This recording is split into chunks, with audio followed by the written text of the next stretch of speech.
Hey everyone, Michael here again. We're diving into Proverbs chapter 6 on this video. And boy, I'll tell you, I've really enjoyed just articulating, sharing some of the truth of God's word through this process. I hope it's been blessing you. Again, as you've heard me say before, I want to challenge you, if you're listening to this solo podcast, YouTube, Rumble, wherever you're watching this or listening to this, I really want to challenge you to get organized, because you need people in your life that are on the same path and mission that you are. I know sometimes in life we can find ourselves running so fast and so quickly that we oftentimes don't end up getting great people in our lives. We might have people in our lives, but maybe not the kind of people that we actually need in our lives to get to go where we need to go until we hit the brick wall, proverbial brick wall kind of thing. So get people around you. Maybe say, hey guys, would you guys do me a huge favor? I'm going to set up a Zoom. Maybe your friends aren't local. I don't know. Set up a Zoom meeting and pull this video up on your computer and play it, and you all watch it and then talk about it. Or meet in your home. Use it as an opportunity to bring your neighbors in, or a small group at church, or guys group, women's group, whatever it is. Get intentional about getting into the Word, not only yourself but with other people, so they can help you on the journey. Little H2O. And let's go. All right, so we want to talk about Proverbs chapter 6 here. So grab your Bible again. Again, I'm reading from New Living Translation version, and I got my highlighter. As you know, key verses as they stand out, I'm going to highlight, because as I read through Proverbs next month, I want to be in a place where my mind is saying, wow, that stood out to me last month. It's interesting that this is actually standing out to me this month. So here we go. Proverbs chapter 6. And again, if you have not started, if you're just joining us somehow, some way, go back to Proverbs chapter 1 and join us on the journey. Real simple. 1, 2, 3, 4, 5, 6. Yes, it's in order. Okay. So here we go. Proverbs chapter 6 starts with this. My child, if you have put a security up for a friend's debt, or agreed to guarantee the debt of a stranger. Now, I want to pause here, because what's interesting is a lot of times people say, well, yeah, the Bible's great, but it doesn't actually give real practical wisdom and advice for day-to-day things of life. Well, what this is talking about here is debt, physical money, debt that someone has put up security for someone's debt. In other words, maybe you're in a place where you decided you're going to co-sign for a loan for somebody else's house, or maybe you're going to co-sign for a loan for your child's car, or for something else like that, and maybe they're not doing what they need to do. I'll never forget, and I'll share this quickly. There was a gentleman that was years and years ago where we were helping out. For some reason, over the course of years, I've given several cars away. That's just something that God's called me to do. By the way, there's a side note. There's a book that I read called God Runs My Business, and it's a great, great conversation. I've adopted those philosophies and principles in the companies that I've owned over the years.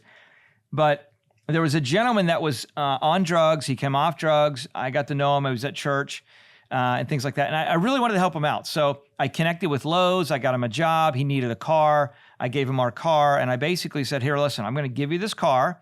Now, what I did for me is I said, okay, I'm going to give you the car. I'm not going to co-sign on it. I'm going to give you the car. It was paid for. And I want you to pay me back for this car over a period of time, like 10 months, 12 months, or whatever. Let's say the car was worth $6,000.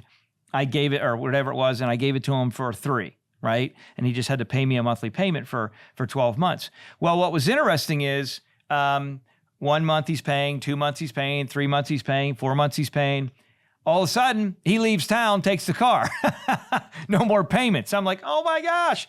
So that was the first time I had an experience. I'm saying this because it ties into what's talking about here in Proverbs chapter 6. The experience was I allowed that experience to cause my heart to have some bitterness.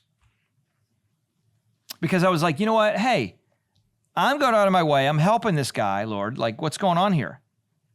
And he walks away. I gave it to him.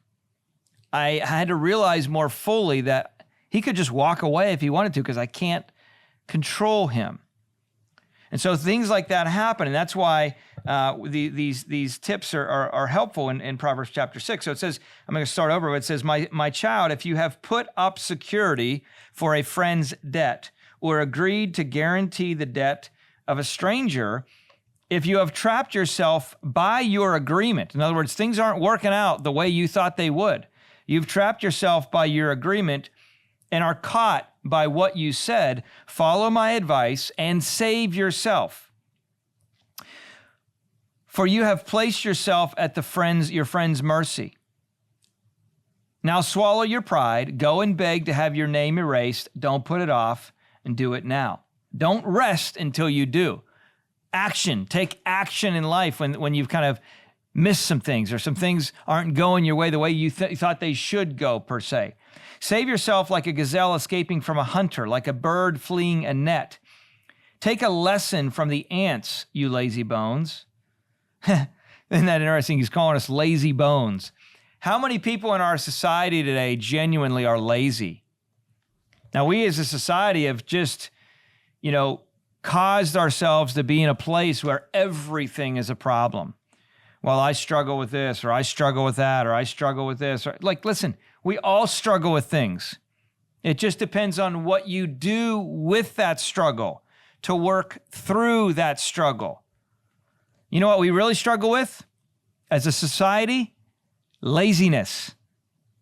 That's the root core, I believe, of a lot of things, because when we sit around and we don't do anything and we don't work and we don't engage our minds and we don't work out and we don't have great conversations, we don't proactively build a plan, we're not achieving or going towards a goal, boy, it messes up a lot of our lives. So the ants, he's using the analogy of ants, literally ants that crawl in the ground. Take a lesson from the ants, you lazy bones, verse 6. Learn from their ways and become wise. They have no prince or governor or ruler to make them work. They don't have anybody overseeing them. They don't have a parent or a spouse encouraging them to get up and go do things, but yet they still do it. Verse 8, they labor hard all summer, gather food for the winter. I love these verses here coming up. I've actually highlighted them. Okay, starting verse 9, it says, but you, lazy bones, how long will you sleep? When will you wake up? A little extra sleep, a little more slumber, a little folding of the hands to rest. Then poverty will pounce on you like a bandit. Scarcity will attack you like an armed robber. What he's saying is, don't be surprised. Let me paraphrase with the Michael Wall version, okay? Don't be surprised if you're poor, if you're lazy. You say, well, nothing comes my way. I don't have any opportunity. I didn't grow up on those side of the tracks. And, listen, that's nonsense. Not in America. Not anymore today. I'm sorry. That excuse doesn't work. Society has done all of these things to try and write all of these stories and create all of these narratives and scripts saying the reason you're not successful is because that person and this person's keeping you down. That's nonsense.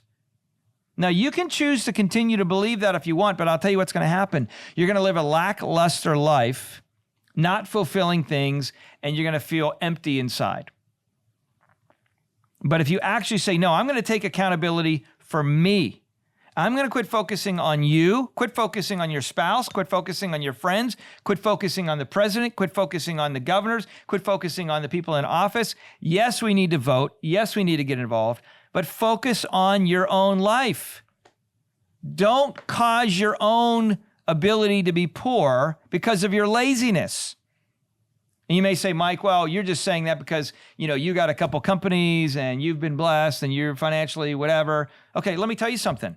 That wasn't always the case. Nobody's given me things in life to help us grow. God's given me wisdom. I have invested into ourselves. When we started out, my wife and I had a purple Ford Escort, 5-speed, okay? Our apartment was $400 a month. That included cable. The guy downstairs smoked like crazy. Smoke coming up through the heat vents, right? But I was happy to have it. And at the end of the day, my wife worked at the Outback Steakhouse as a waitress, and those tips are what we used to start the first company that we have. So don't tell me it can't be done. Don't tell me it can't be done. It takes hard work and it takes effort. And if you believe it's anything else or you're repressed for whatever reason, you are going to spend your mindset getting bitter about that, and you'll miss out on the gold that's inside of you that I talked about before with Dale Carnegie, and you'll fall into the trap of what Proverbs is saying here. Verse 10, a little extra sleep, a little extra slumber, a little folding of the hands to rest, and then poverty will pounce on you like a bandit. Now, that doesn't mean that you got to wake up every morning at 4 a.m., okay? Everybody's different there, by the way. Everybody's clock's different. My wife, she loves to get up early. Me? I don't love to get up early. I don't operate my best if I wake up at 5 in the morning. Now, I get up earlier now than I used to. Kids will do that to you when you take them to school. But I'm just saying, be disciplined with your time. Get focused with your time. I love what John Maxwell says. He said, you don't need to be 100% all the time, but you need to know when to be 100%. That's important. All right, verse 12, what are the worthless and wicked people like? They are constant liars, signaling their deceit with a wink of the eye, a nudge of the foot, or the wiggle of a finger. Their perverted hearts plot evil, and they constantly stir up trouble. Boy, we see that in our society today, don't we? Where people, their desire is to constantly just stir up trouble. By the way, I highlighted that because I want to be mindful of making sure in my own life that I avoid people like that. I avoid conversations like that. But they will be destroyed. Verse 15, suddenly, broken in an instant beyond all hope of healing. So there are 6 things the Lord hates. 7 things he detests: haughty eyes, a lying tongue, hands that kill the innocent, a heart that plots evil. What we feel in our heart, believe in our heart, what we do in our life is birthed out of that. Feet that race to do wrong, a false witness who pours out lies. Hey, just because you are thinking something in your mind about someone else doesn't mean it's true. Doesn't mean it's true. Because sometimes we can get ourselves in a place where we can start to go down the path of thinking and believing certain things because we're in our own head. But that doesn't make it true.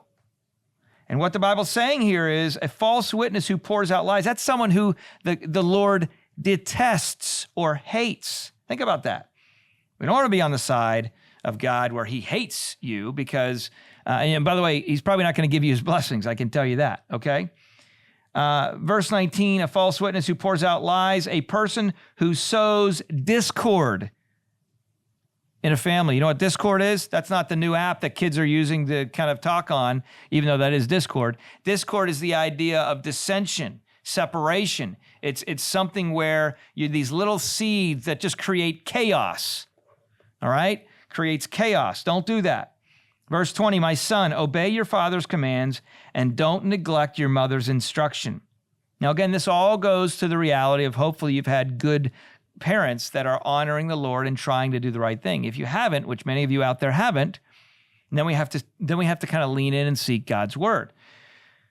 Keep their words always in your heart, tie them around your neck. 22, when you walk, their counsel will lead you. When you sleep, they will protect you. When you wake up, they will advise you. For their command is a lamp and their instruction is a light.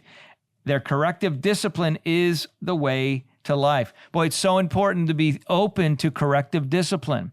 It's something that we struggle with in life. It's as people, we struggle with correction. And by the way, this is the same thing that the enemy, Satan, struggled with. He wanted to be God. He wanted to call the shots. He did not want anyone else telling him what to do.